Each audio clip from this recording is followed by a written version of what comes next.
ombak. Duar, udah saya udah nggak ingat apa-apa. Udah keguling-guling, ya Allah, bikin saya mati ini saya.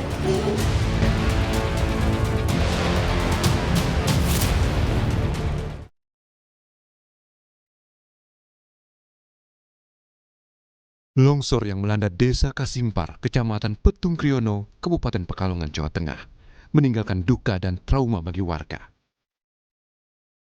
Salah satu korban selamat, Susanti, mengaku sempat curiga saat mendengar suara aliran air yang deras saat berada di parkiran kafe.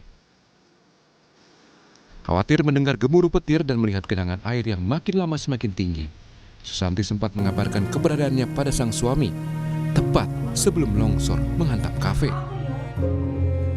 Takut, saya takut, teman saya takut, akhirnya balik ke kafe lagi. Baru masuk kafe, baru balesi WA anak, langsung terjang, langsung kena longsor.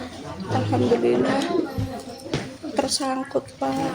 Saya pegangan besi, saya naik, di situ ada pohon, ada rumput, di situ saya naik, berusaha menyelamatkan diri.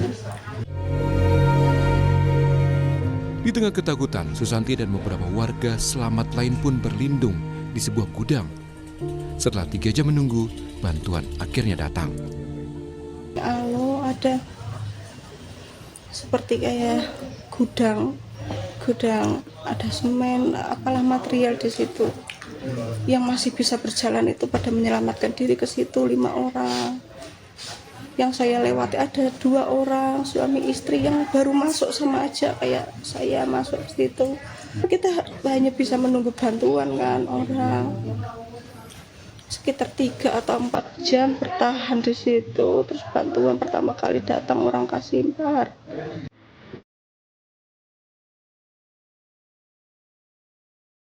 Meski masih mengalami memar dan harus istirahat total, Susanti bersyukur karena masih diberi keselamatan.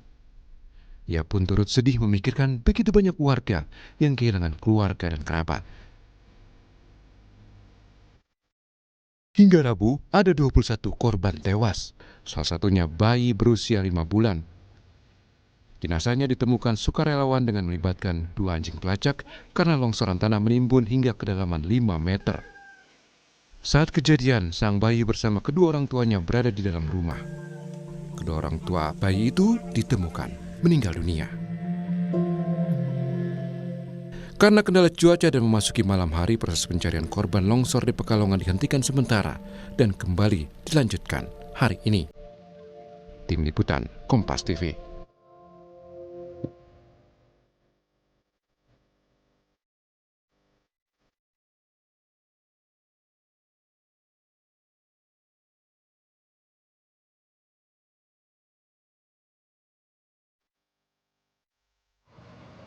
Lantas bagaimana penanganan longsor dan korban di Pekalongan? Kita sapa jurnalis Kompas TV Jina Wirana dan juru kamera Roy yang mengikuti proses pencarian korban. Jinawi, selamat pagi. Hingga saat ini berapa korban yang masih dalam pencarian dan upaya apa yang dilakukan oleh tim SAR?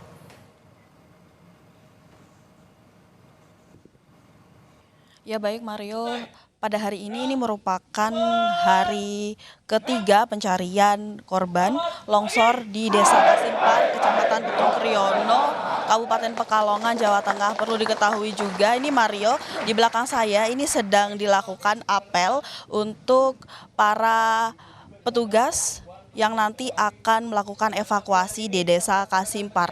Ini apel ini dihadiri oleh para relawan yang terdiri dari tim gabungan TNI, Polri, SAR, relawan lainnya yang juga bergabung di desa ini. Setidaknya ada sekitar 700 orang yang diprediksi akan hadir di sini untuk melakukan apel dan juga melakukan evakuasi untuk mencari korban yang hilang di Desa Kasimpar yang terdampak dari banjir dan longsor. Ini setidaknya ada 5 orang hilang yang akan dilakukan pencarian dari jam 7 pagi hingga jam 5 sore hari ini rencananya.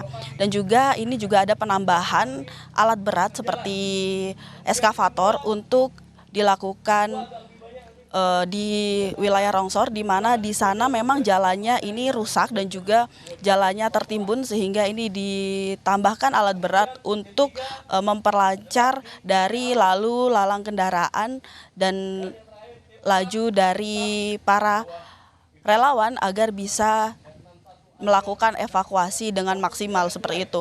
Lalu juga kami melihat diterjunkan setidaknya ada 4 anjing pelacak yang akan mengikuti proses evakuasi.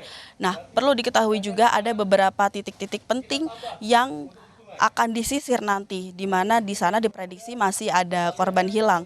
Yang pertama adalah titik di Cafe Alo, di mana di situ diprediksi masih ada korban yang hilang akibat bencana longsor. Kemudian di titik rumah kepala sekretariat desa dan juga di aliran Sungai Welo, di mana di situ juga diprediksi masih ada korban yang hilang. Perlu kita ketahui juga saudara bahwa cuaca hari ini mendung dan juga ini gerimis, namun kami berharap agar proses evakuasi nanti cuaca menjadi cerah dan sehingga proses evakuasi berjalan dengan maksimal. Seperti itu, Mario. Jinawi, hingga saat ini bagaimana dengan penanganan korban longsor yang bisa Anda sampaikan kepada kita? Ya baik, Mario. Setidaknya dari data yang kami dapatkan ini ada 15 korban selamat, namun masih dalam proses pemulihan seperti itu. Di antaranya setengahnya sudah dirujuk ke RSUD terdekat, yakni RSUD di sekitar Kabupaten Pekalongan dan Banjarnegara untuk mendapatkan penanganan secara insentif. Maksud kami mendapatkan penanganan secara intensif. Kemudian ada juga korban yang kembali ke rumah untuk melakukan perawatan rawat jalan seperti itu. Dan di samping saya ini adalah Puskesmas Petung Kriono, saudara, dan di situ masih ada 1 korban luka yang saat ini masih dirawat, namun kondisinya saat ini sudah membaik. Untuk korban yang sedang rawat jalan, ini kami mendapatkan informasi kemarin bahwa salah satu korban harus dirujuk ke rumah sakit karena mendapatkan cedera di beberapa bagian tubuh. Perlu diketahui bahwa bencana longsor ini juga menimbulkan beberapa cedera yang serius bagi korban-korban yang selamat seperti itu. Di antaranya seperti patah tulang, memar, dan luka dalam. Seperti itu, Mario. Terima kasih Jinawi Rana dan juru kamera Roy atas laporannya. Selamat bertugas kembali.